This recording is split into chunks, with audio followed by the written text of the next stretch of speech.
Good morning Odisha. आज जून 22 तारिख शनिवार। चलतु आज सकाळर गुरुत्वपूर्ण खबर उपरे नजर पकईबा। ता पूर्व समस्ते चैनल को सब्सक्राइब करने सहित नोटिफिकेशन बेल को ऑल करी रखंतु। नंबर 1 एई सबु जिल्ला को येलो वार्निंग जारी। लागुनी गरम रे ब्रेक। आज भी कलबल करुची गरम ओ गुळगुळी। उपकूल जिल्ला को चेतावनी जारी करिची आंचलिक पाणीपाग विज्ञान केन्द्र। बालेश्वर, भद्रक, केन्द्रापड़ा, जगतसिंहपुर, पुरी, खोर्धा, कटक, नयगढ़ और जाजपुर जिला को गरम और गुळगुळी येलो वार्निंग जारी होईछि। आज 23 तारिख पर्यंत विभिन्न स्थान में हालुकार मध्यम धरणर वर्षा सह घड़घड़ी चेतावनी जारी कर सेहीपरि राजधानी दिल्ली रे भी भीषण गरम जारी रही। कमिबा बदल में दिनक दिन तापमात्रा बढ़िबारे लागिछि। नंबर 2 एकाठी हेले पुतिन और किम जोंग। रूस राष्ट्रपति व्लादिमीर पुतिन और उत्तर कोरिया शासक किम जोंग उन को बंधुतार किछि रोचक दृश्य विश्व राजनीति रे बे होइछि सृष्टि करिछि। दुनियार दुई शक्तिशाली राजनेता परस्पर सहित एभली हाथ मिलाइछन्ति जाहाको देखि नाटो देशगुड़िक आश्चर्य होइछन्ति। पुतिन उत्तर कोरिया गस्तरे जाई किम जोंग उन सहित स्वतंत्र साक्षात्कार करिछन्ति। नंबर 3 कांग्रेस भवन में पीसीसी सभापति को काली माड़। पीसीसी सभापति शरद पट्टनायक को काली माड़। कांग्रेस भवन में पशि काली माड़ कले असंतुष्ट गोष्ठी। सूचना अनुसार गतकाली कांग्रेस भवन में चांबर में बसिथिले पीसीसी सभापति शरद पट्टनायक। एही समय तांको काली माड़ होइतिबा सूचना मिली। शरद पट्टनायक को काली माड़ करने सह तांको विरोध में किसी युवगोष्ठी नारा करुथिबा देखिबाकू मिली। नंबर 4 भूकंप रे दहलिला मध्यप्रदेश। मध्यप्रदेशर खंडवा आज भूकंप झटका अनुभूत होइछि। सकाळ 9:04 रे एही भूकंप झटका होइतिबा जणा पड़िछि। मृदु भूमिकंप पई एहाको समस्ते अनुभव करि पारि नथिले। भूमिकंपर तीव्रता रिक्टर स्केल रे 3.6 मपा जाइछि। तेबे भूमिकंप जोगु कोनोसी क्षयक्षति होई नाही। नंबर 5 आज केवल सिंहद्वार दे प्रवेश करिवे श्रद्धालु। आज देवस्नान पूर्णिमा थिबारु पुरी रे प्रबल गहली हेबो। तेणु श्रृंखलित दर्शन तथा भिड़ को नियंत्रण पाई श्रीमंदिर प्रशासन पक्षर स्वतंत्र व्यवस्था करा जायछि। आज श्रद्धालु माने सिंहद्वार दे प्रवेश करिवे और पश्चिम, उत्तर और दक्षिण द्वार दे प्रस्थान करिवे। नंबर 6 जुलाई 22 रु मैट्रिक सप्लीमेंटारी परीक्षा। 31 जाए चलिबो प्रथम दिन ओडिया परीक्षा। 2024 मैट्रिक सप्लीमेंटारी परीक्षा आसंता जुलाई मास 22 तारिख आरंभ होई 31 तारिख पर्यंत चलिबो बोली माध्यमिक शिक्षा परिषद बोर्ड पक्षर विज्ञप्ति रे प्रकाश पाइछि। एही परीक्षा लगी फॉर्म पूरण गत 10 तारिख आरंभ होइतिबा बेले शेष तारिख शुक्रवार सरिछि। एथिलागि मोड परीक्षार्थी संख्या निर्दिष्ट भाव जना पड़ी नाही। परीक्षार्थी संख्या जना पड़िबा परे सही अनुसार सेंटर चयन कराजिबो बोली बोर्ड पक्षर कुहा जाइछि। जुलाई 22 रु आरंभ हेबाकु थिबा मैट्रिक सप्लीमेंटारी परीक्षार प्रथम दिन ओडिया मातृभाषा विषय आरंभ हेबो। 24 तारिख रे इंग्राजी, 26 तारिख रे साधारण विज्ञान, 29 रे गणित, 30 रे सामाजिक विज्ञान और 31 रे हिंदी संस्कृत विषय परीक्षा कराजिबो बोली बोर्ड पक्षर सूचना दिया जाइछि। नंबर 7 पुणी डरेलाणी जापानीज एनसेफालाइटिस बा जेई। अनुगुरु आक्रांत 4 जन चिन्हट। ओडिशा रे पुणी जापानीज एनसेफालाइटिस जेई आतंक देखा देइछि। एही जेई रोग रे अनुगुल जिल्लारू 4 जन पीड़ित थिबा जणा पड़िछि। एने स्वास्थ्य विभाग तनागन आरंभ करिछि। अनुगुल रे केउ परिस्थिति रे जेई व्यापिला और यार प्रकृत कारण कौन रही यार कारण खोजबाकू स्वास्थ्य विभाग पक्षर एक 4 जणिया टीम अनुगुल गस्तरे आसिछन्ति।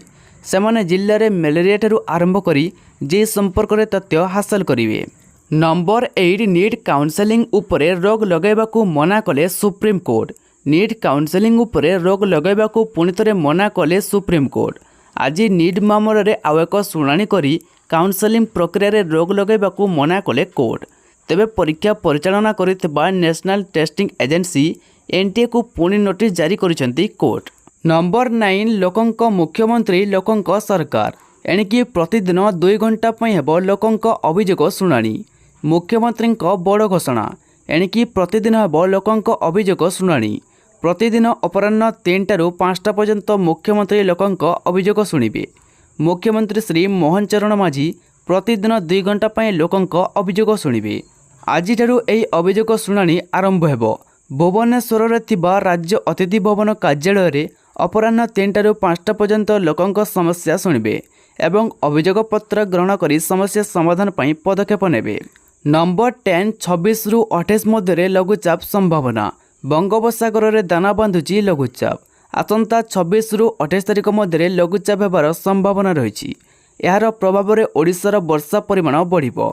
आज दक्षिण ओडिशार किछि अंचल में वर्षा होबार संभावना रहुतबा पाणीपाग विभाग पक्षरु सूचना दिया जाइछि। जून शेष सप्ताह वर्षा परिमाण वृद्धि होबार संभावना रही। सेपटे राज्य में सक्रिय होइछि मौसुमी। मालकानगिरी रे अटकथिबा दक्षिण पश्चिम मौसुमी वायु सामान्य आगकू बढ़ी। कोरापुट कलाहांडी गंजाम गजपति जिला को स्पर्श करिछि मौसुमी। आसंता 2 रु 3 दिन मध्य मौसुमी ओडिशार अन्य जिले में सक्रिय होबार संभावना रही। नंबर 11 जांच हेब झारसुगुड़ार 13टी बुथर ईवीएम। दीपाली दास को अभियोग पर निर्वाचन कमिशन को निर्देश। दीपाली दास को आवेदन ग्रहण कले निर्वाचन कमिशन। पुणी थे जांच हेब ईवीएम। 13टी बुथ्रे ईवीएम जांच पर निर्देश देले मुख्य निर्वाचन कमिशन। 2024 साधारण निर्वाचन में झारसुगुड़ा विधानसभा आसन बीजेडी टिकेट लड़ी पूर्वतन विधायिका दीपाली दास। बीजेपीर टंकधर त्रिपाठी ठारू मात्र 1333 भोट्रे परास्त होते दीपाली। यहाकू नहीं से असंतुष्ट थिबा नै पुनः गणति पर निर्वाचन कमिशन को निकट में आवेदन करथिले, जहाको ग्रहण करिसंती निर्वाचन कमिशन। झारसुगुड़ा 13टी बुथ्रे ईवीएम जांच ने निर्देश देइछंती। नंबर 12 2036 पर्यंत भारतीय हॉकी दलर प्रयोजक रहिबो ओडिशा। हॉकी इंडिया को आउ एक बूस्टर डोज देले ओडिशा सरकार। 2036 पर्यंत हॉकी इंडिया प्रयोजक रहिबो ओडिशा। एने सूचना देइछंती हॉकी इंडिया महासचिव भोलानाथ सिंह। मुख्यमंत्री मोहन चरण माझी को साक्षात करिया परे ए सूचना देइछंती हॉकी इंडिया महासचिव। हॉकी पाई मोहन सरकार बड़ घोषणा। 2036 मसीहा पर्यंत उभय पुरुष और महिला हॉकी दलर प्रयोजक रहिबो ओडिशा। पूर्व सरकार अर्थात नवीन सरकार 2033 पर्यंत हॉकी इंडिया प्रयोजक करने नहीं घोषणा करिथिला। मोहन सरकार ताको एबे 3 वर्ष वृद्धि करी 2036 पर्यंत हॉकी इंडिया प्रयोजक रहिबो। 2036 मसीह ओडिशा को 100 वर्ष पूर्ण हेबो।